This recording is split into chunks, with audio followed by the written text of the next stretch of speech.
Welcome to Trust Your Inner Sense with Joanne Starkman podcast. I'm Joanne Starkman, and I look forward to going on this collaborative journey with you to ignite inspiration, inspire self-discovery, and instill new meaning in life.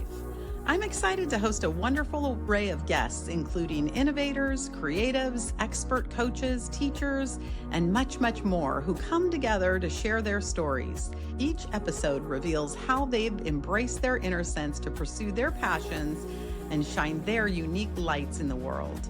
We'll have thought-provoking discussions and chat about tools that will provide fresh perspectives to help you create a joyful and meaningful life. As founder and chief visionary officer of award-winning hair care brand Inner Sense Organic Beauty, I am also an avid meditator, platform artist, author, and mother of a special needs young adult. Over 20 years ago, I intentionally brought mindfulness to morning routines by authoring each affirmation on Inner Sense Organic Beauty's products, which we call Innerflections. You can check them out on the back of the bottle.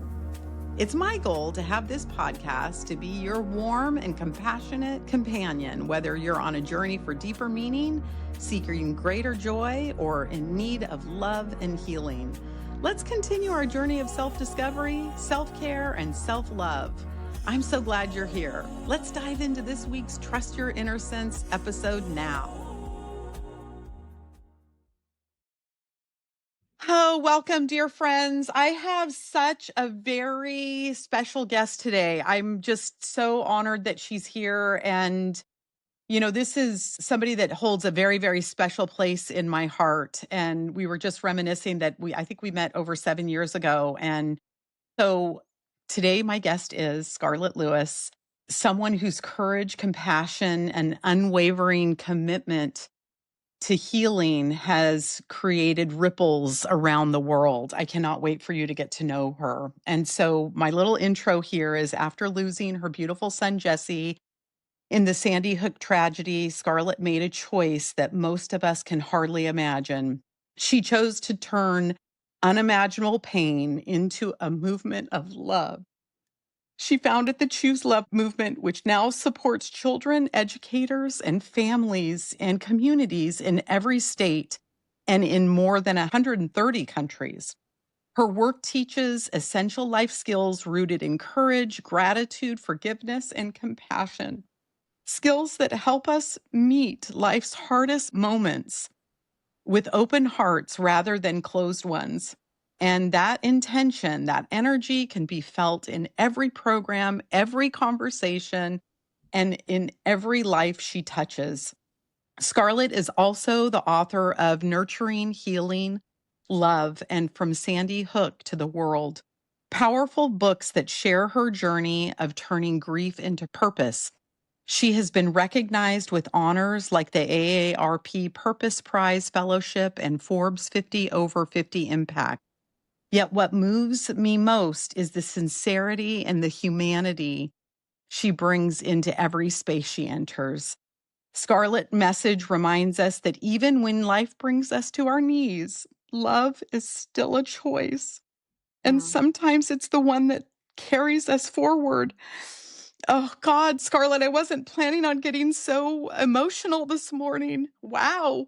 I swear, I feel like every time we get together, this is how it feels for me because your work is so impactful and something that just touches my heart in such a deep, deep way. So thank you so much for being here. And to my listeners, if you don't know Scarlett already, she's definitely one to watch and one to follow and one to learn from. You are such a mentor to me. So thank you for being here, Scarlett.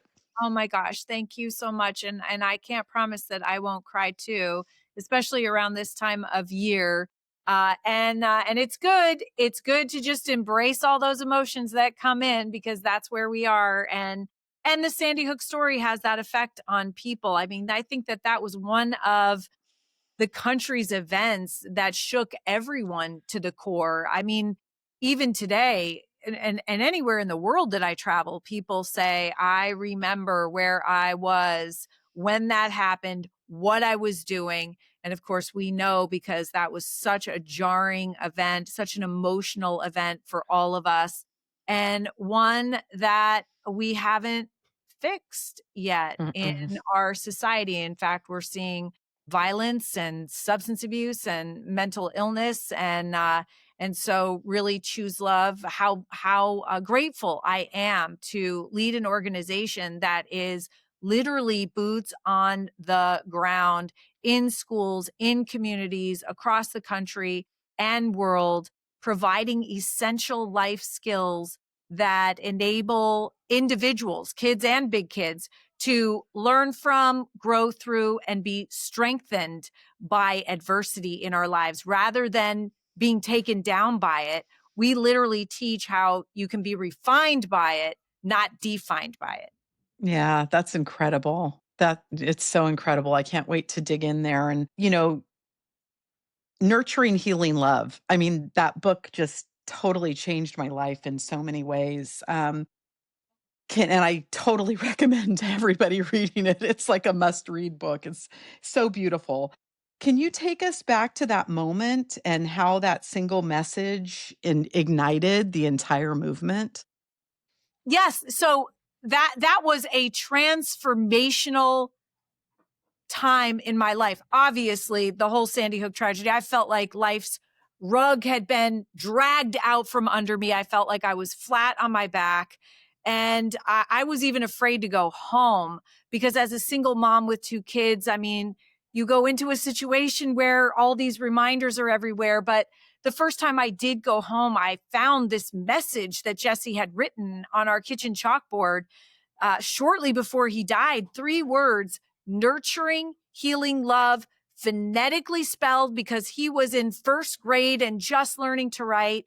It was almost like he had channeled these words, that they came directly from God through him because I saw them and something changed within me. I realized that is the solution to almost all the suffering that we have. And I realized really in that moment, this is the message that I'm going to be spreading for the rest of my life. I just have to figure out what that looks like, how to do it. But you hear that people get pain, I'm sorry, get purpose through their pain. And that literally is what happened to me. And then delving into that phenomenon, it's called post-traumatic growth. And that is the foundation of what the Choose Love movement teaches in schools, homes, and communities, that we can literally be transformed because of what happens to us, not despite it. And that's a huge message. And we're really unique in spreading that, but also attempting to model that ourselves.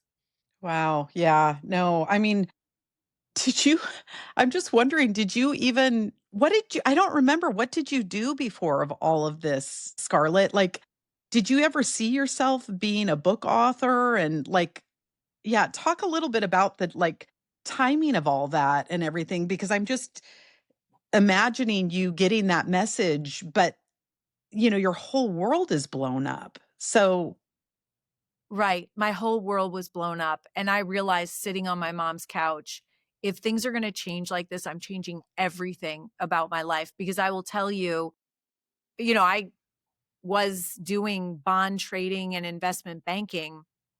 I got married and divorced. And then I did any job that would pay the bills. I way undersold myself. I struggled from month to month. And sitting on my mom's couch, I just well, first of all, I had little fear, believe it or not. It's kind of an interesting concept, but I was experiencing every parent's greatest fear. So really, right. like, what else was there to fear? And it was from this space that I made this commitment to myself. I'm not going to live in fear anymore. I am going to choose love. And I will say that also followed Jesse's modeling of courage. I mean, Jesse stood up to the shooter, my 6-year-old son, and literally sacrificed his life to save 9 of his classmates.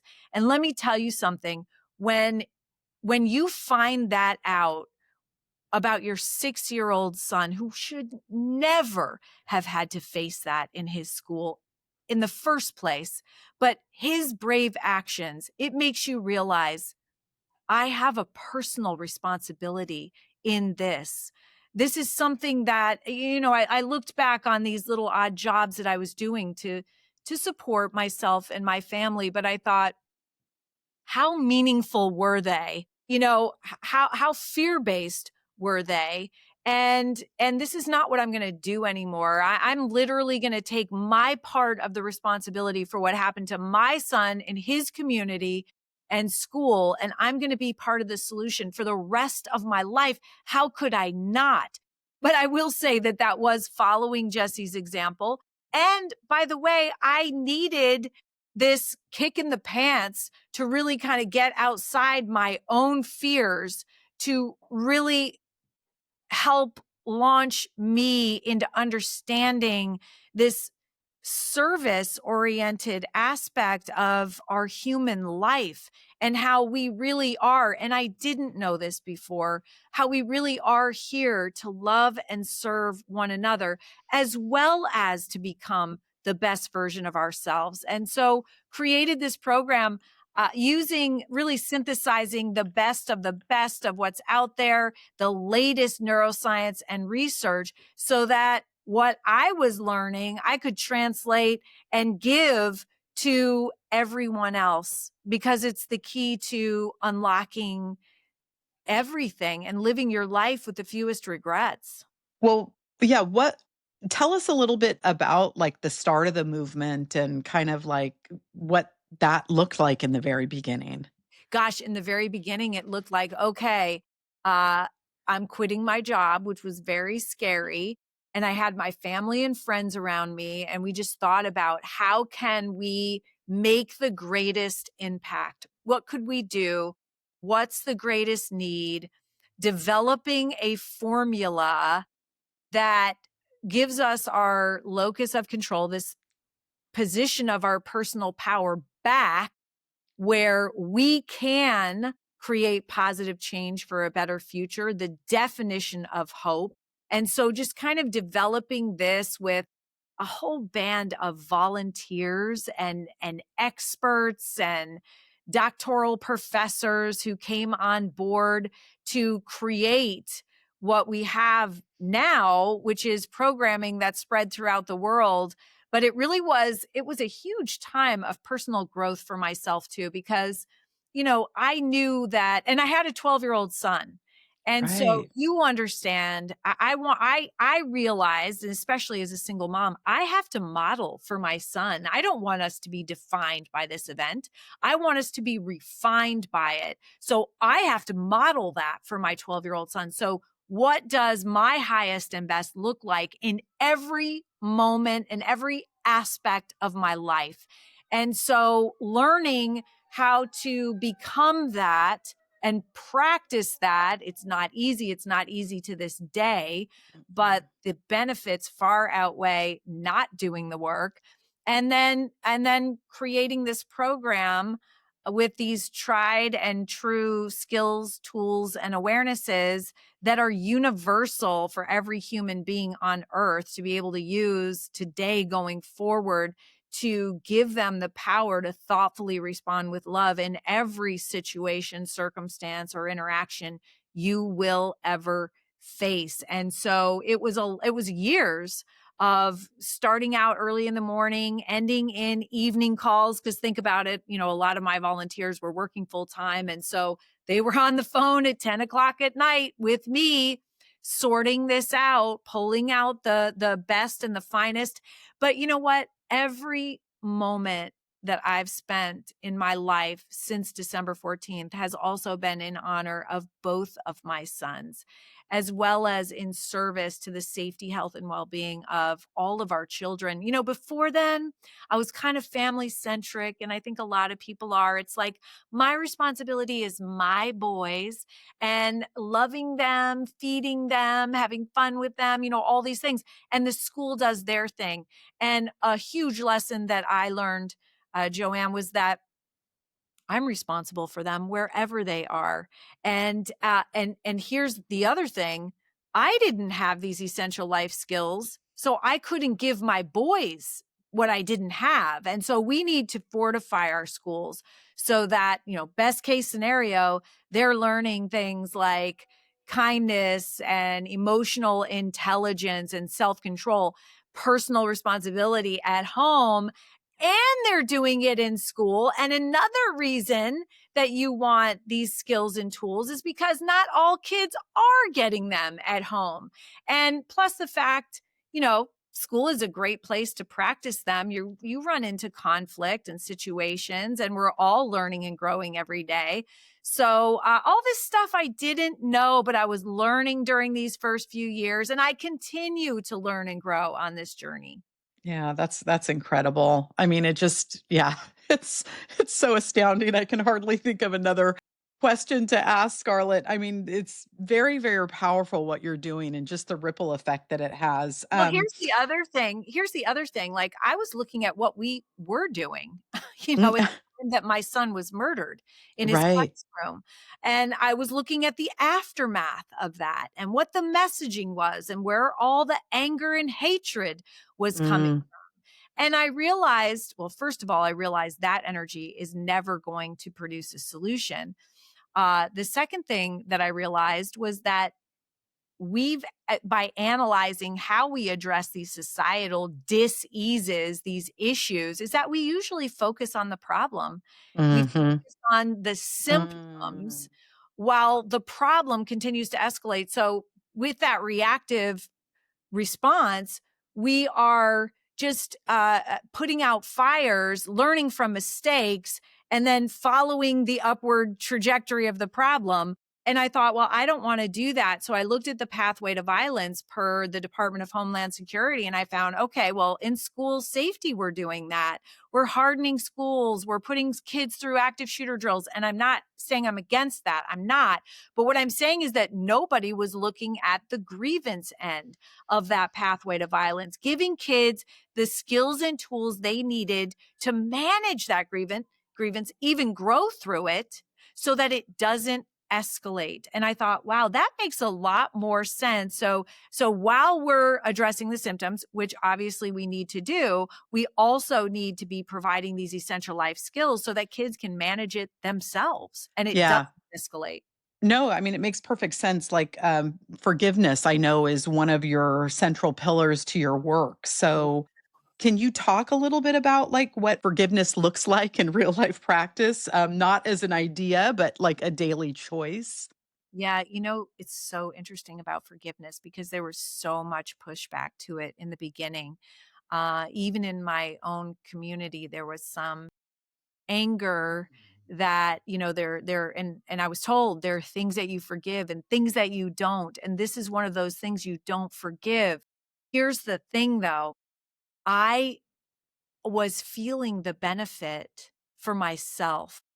In my quest to not be defined by the tragedy, I did not want my 12-year-old son, JT, or myself carrying this burden around, giving our power to this school shooter who had actually killed himself, but realizing if I spend the rest of my life fighting against something, even if I think that it's, productive, or I spend it angry, hating, resentful, that is not where I want my son to go. I actually had this crazy thought in my mind after the tragedy, this word that kept popping up, and it was joy, because joy is where we came from. And I wanted to get back to it. And so I realized I couldn't do that if I limited and burdened myself for the rest of my life with anger and revenge. And so the only way to overcome that is through forgiveness. So I was already, and the way that I was looking at this was a little bit different because I actually felt compassion for the shooter.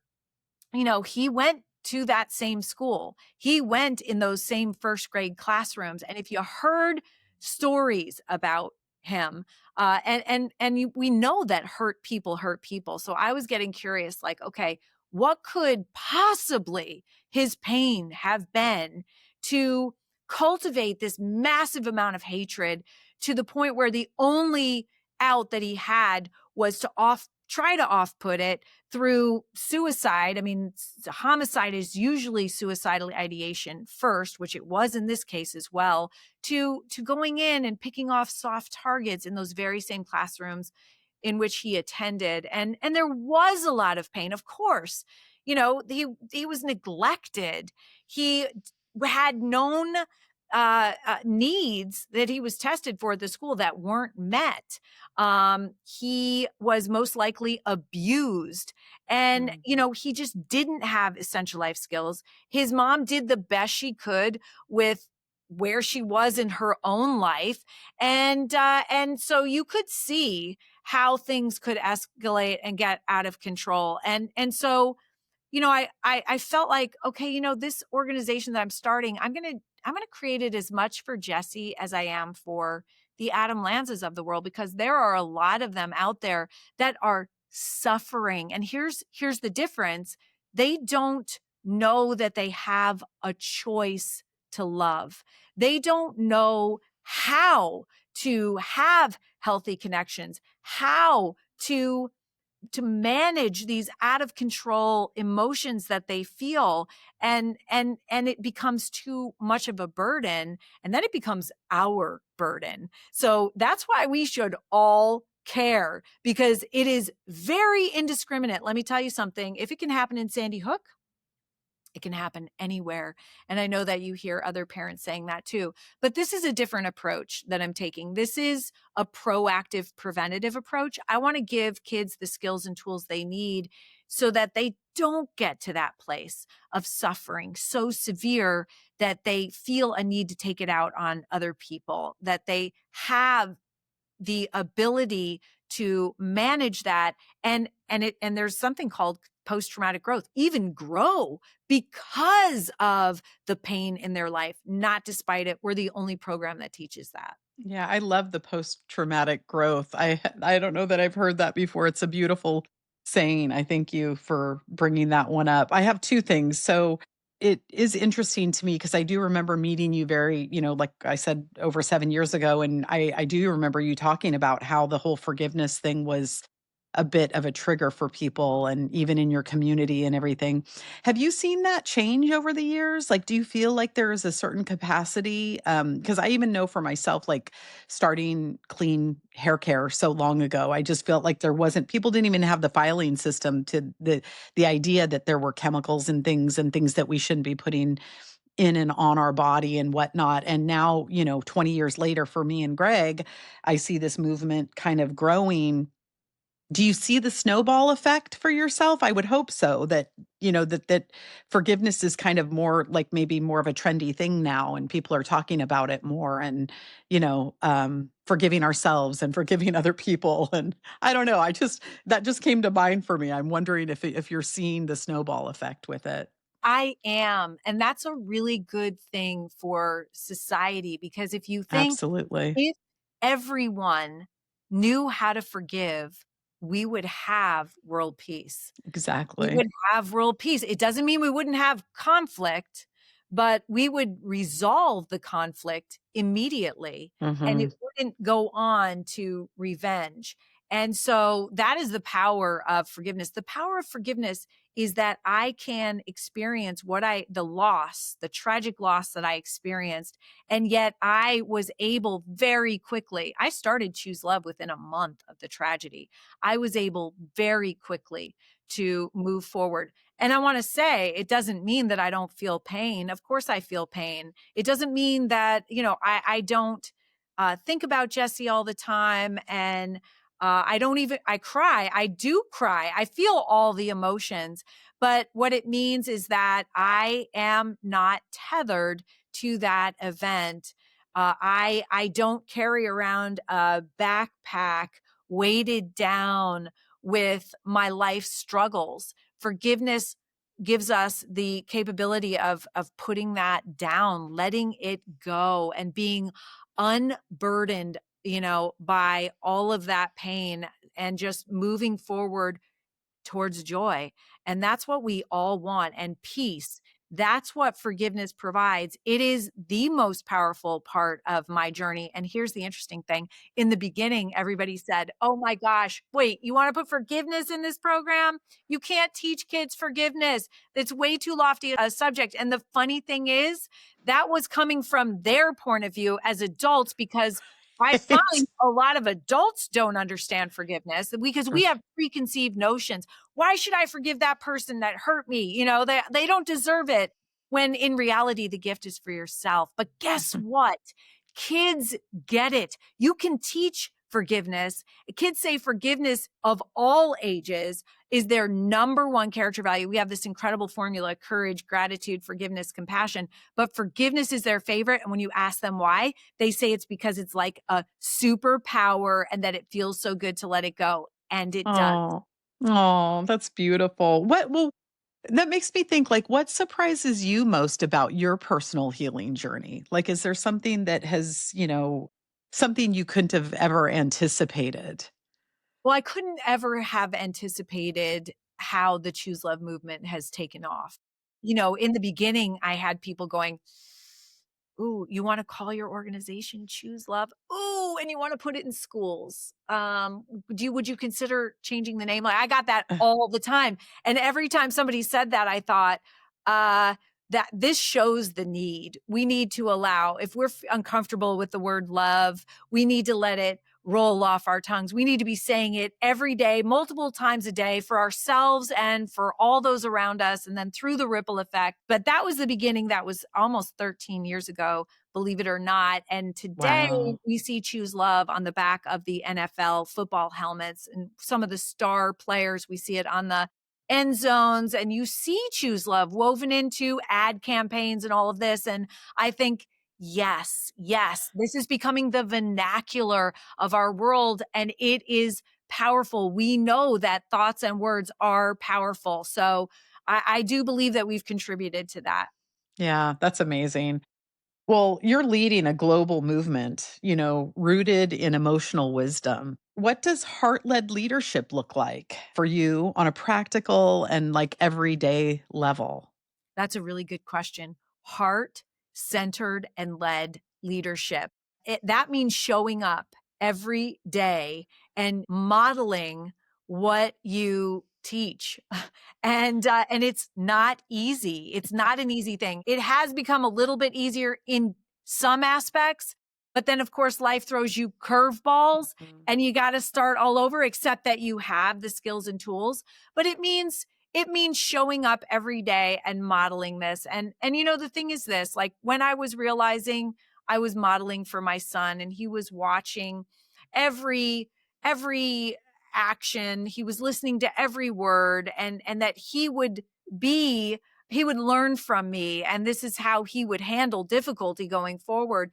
That understanding made me very aware of myself. It made me very present. It made me choose my thoughts and my words very carefully because I knew he was listening. And so that's what leadership looks like for me, because when you realize, when you are a leader and you realize people are listening, it helps you become the highest and best version of yourself, because you know other people are following in your footsteps. So this is how I try to lead my team in the Choose Love movement. And interestingly enough, it doesn't mean that we don't disagree. We do, but it means that we can use the formula, use what we call the choice moment model, that pause in between what's happening and our thoughtful response, in that space where we can make a what we call heroic choice of a thoughtful response of love. And it's just living it every day. And am I perfect? No.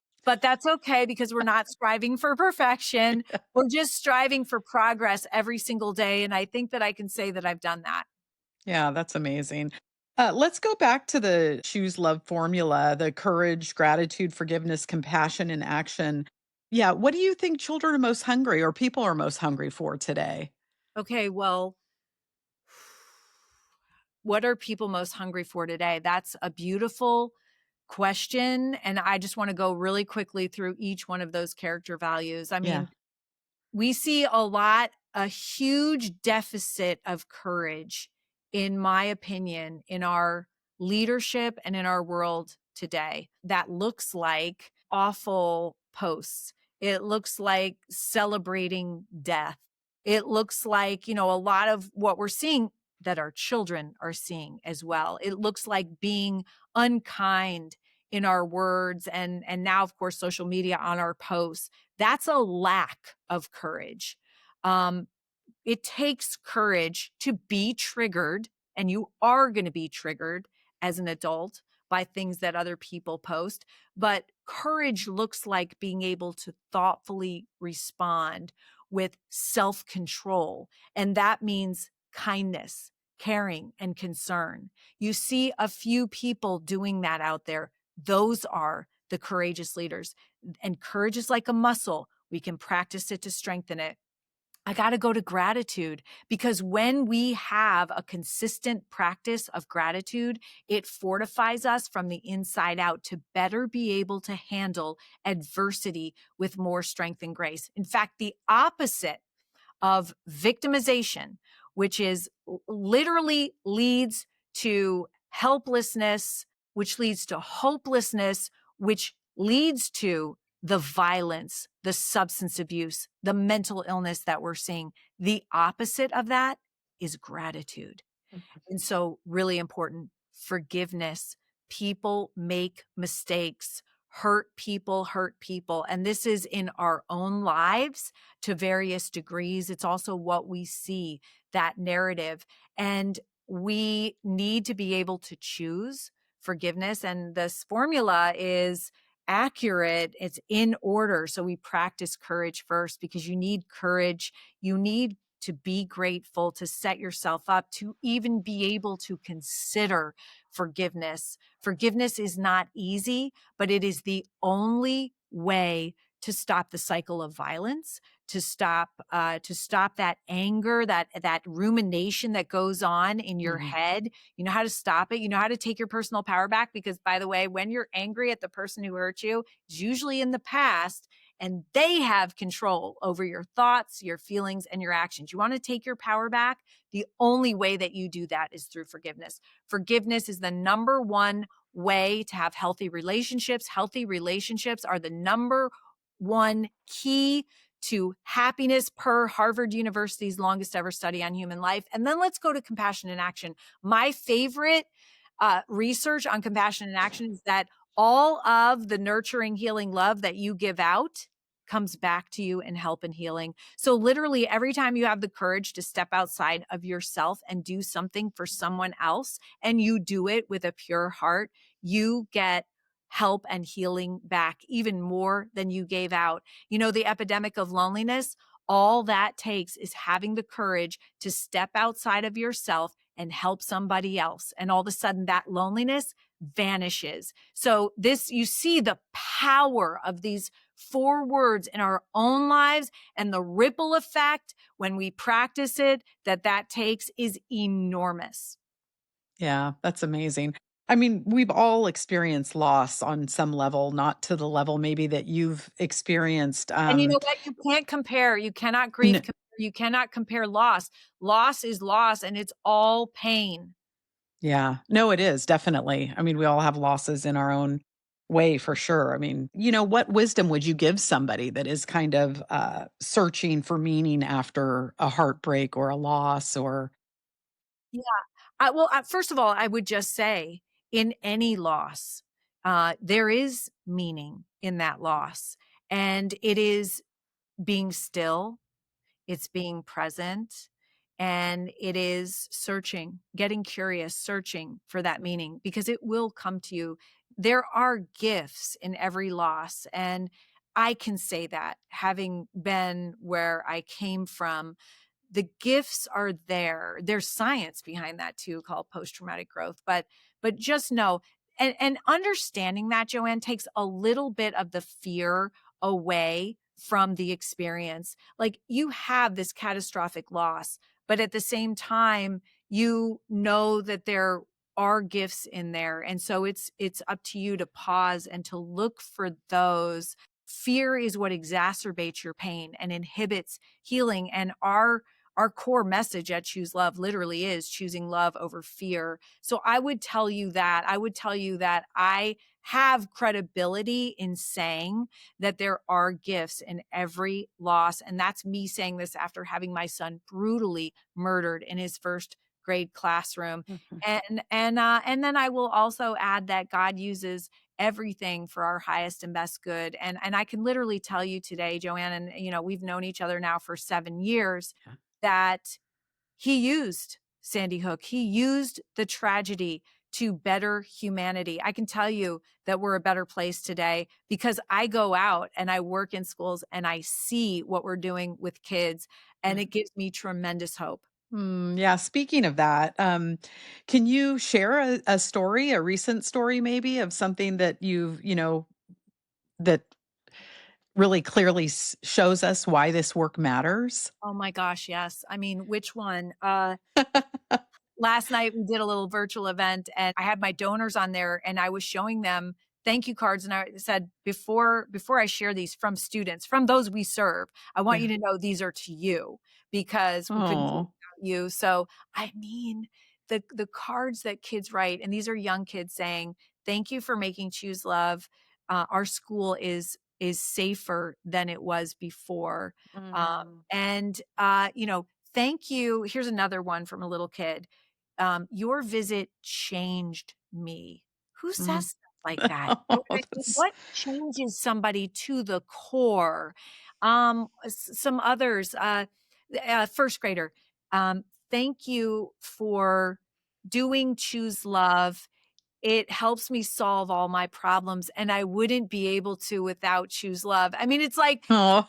incredible. And then the videos, there's one specific one that I want to share. It's actually a video. And if you want to share this video with your audience when we Yes. this podcast, this video is from a school, Spalding Academy in New Hampshire. It is America's oldest orphanage. It still acts as that. And then it also is a school for kids that have been severely traumatized and for other reasons can't be mainstreamed in school. So they go to Spalding. It is an incredibly special place. They have been choosing love for special needs and neurodiverse population for the last few years. And they said that it's changed everything. And there's one student in particular, her name is Anaya.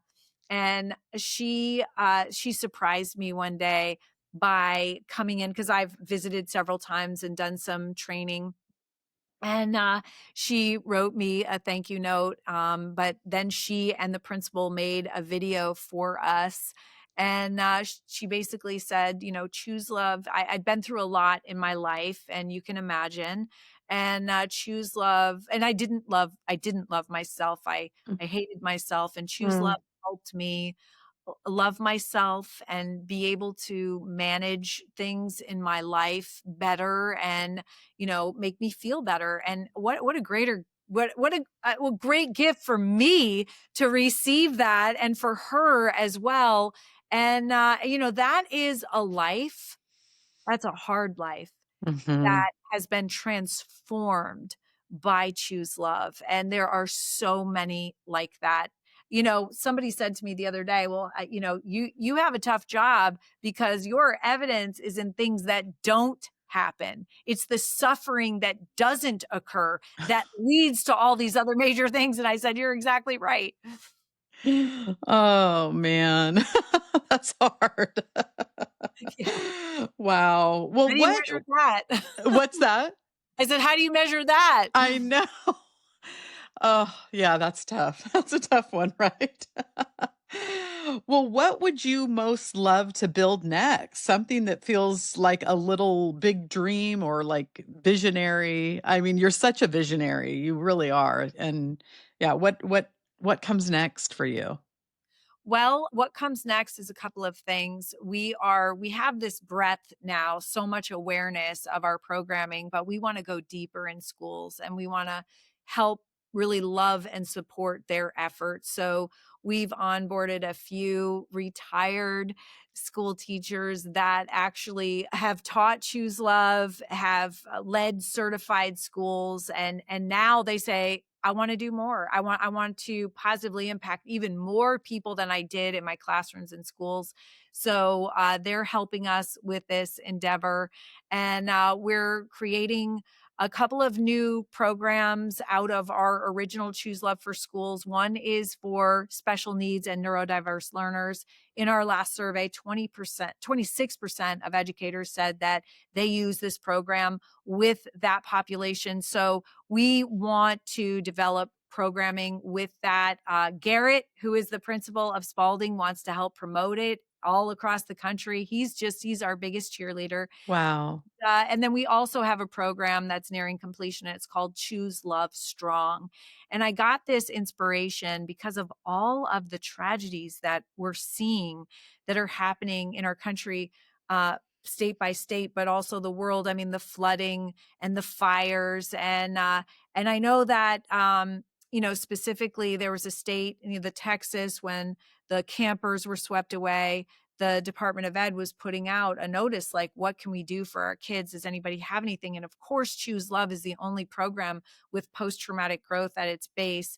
But I thought, you know what, there has to be something more targeted. We did a special program during COVID called Choosing Love in Our Brave New World, and it won an award. It was our most downloaded program. So I thought, you know what, let's do a special program targeted for these communities that have experienced tragedy, and get that out there. So we're calling it Choose Love Strong. We've got other things that we're working on too. We have a prison program that has been piloted in all the prisons in New Hampshire for the last 4 years with tremendous results. So we are looking for state partners to be implementing that program. So literally, if you don't learn it in kindergarten, you have another opportunity when you've made mistakes that have landed you in prison. And that's some of my most precious work, is with those residents, and actually being with them when they have this realization and you see it come alive within them that they had a choice. They Right. didn't know that they had a choice, but they have one now, and that it's love, and it's just opens up a whole new world for them. Yeah. Wow, that's amazing. Oh God, Scarlett, I just feel like I want to. I'm still feeling so emotional. Wow, I mean, everything that you're doing, so impactful. I mean, Thank you. oh wow. You. Um, As well as you. I mean, I love InnerSense, and I absolutely adore your company from day one because of your model, your business model as well, and the courageous leadership that you have, and the fact that you include your family. yeah, And of course, I've always been interested in products that don't have toxic chemicals, yeah, and yeah, so I yeah. love that, it takes us a while to get up to speed on stuff Yes, like that, but I do believe that yeah, they're there, and there's yeah. nothing better on the market than InnerSense. So I Oh, you're so kind. know You're it's so true. kind. That's I'm so a sweet. huge fan, Well, huge. thank you. Well, I'm super excited that we're actually doing this interview on Giving Tuesday.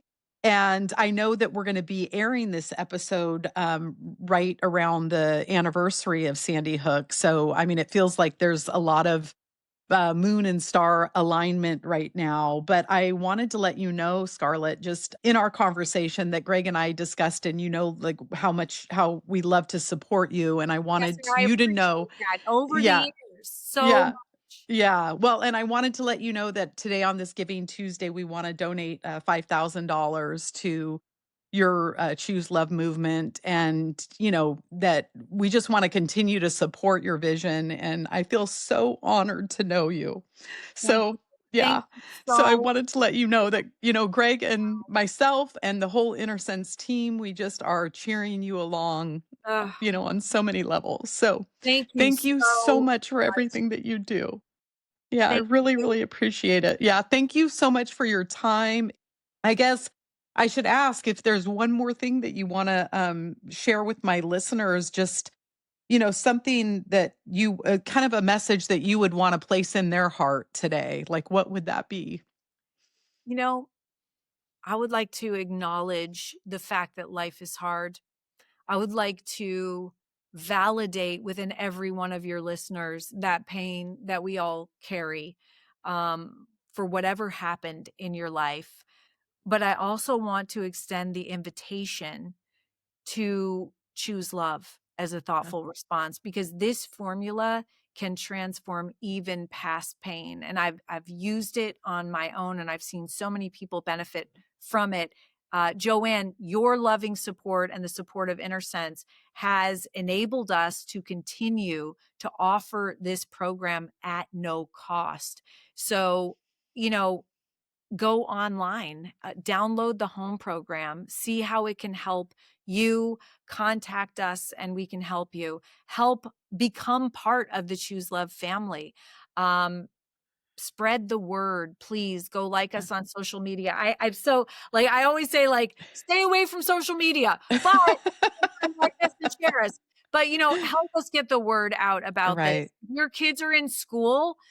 Introduce this to the school, because it is the number one most overlooked aspect of safety that there is. And Mm, so if your school has a safety plan, it has to include a programming that addresses the grievance end. So make sure that it does. And if it doesn't, send them our way. We will take really good care of them, regardless of budget. I mean, this program is no cost, and it's no cost because I know this would have saved my son's life. It yes. would have saved his shooter's life, and it could reduce and prevent so much suffering. So, just choose love. Yeah. This holidays aren't all rainbows and unicorns for people. Holidays So are true. tough, and they're filled with regret and remorse and loss and pain, and I feel that too, by the way. And so just remember to sit with that. And here's a little something I want to leave with your audience. We have so many thoughts every day, but you can only focus on one thought at a time. And your thoughts directly relate how you feel. So if you want to feel a little bit better, if you want to show up a little bit brighter, think about what you're thinking about. This is literally the way that the Choose Love movement started when I got up and I spoke to the congregation at Jesse's funeral. Think about what you think about and choose a loving thought over an angry, resentful, annoyed, grief stricken thought. Think of something you're thinking about, a loved one.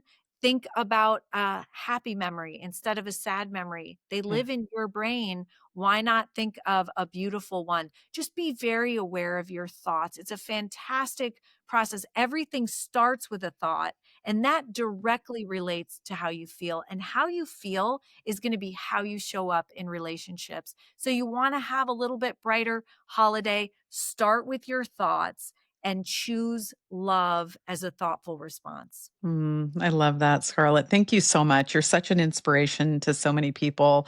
Again, I really appreciate your time, and I feel so honored and so fortunate that Greg and I are able to support you in whatever small way that we can. So thank you for doing everything that you do. It's so impactful. I really appreciate you.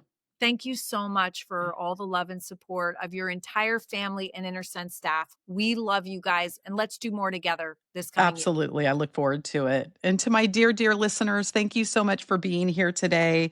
Please check out all the show notes, and please, please, please pick up Scarlett's books because she's just such an inspiration. You're going to get so much out of it. So, and always remember to, if nothing else, just connect with your heart and always trust your inner sense.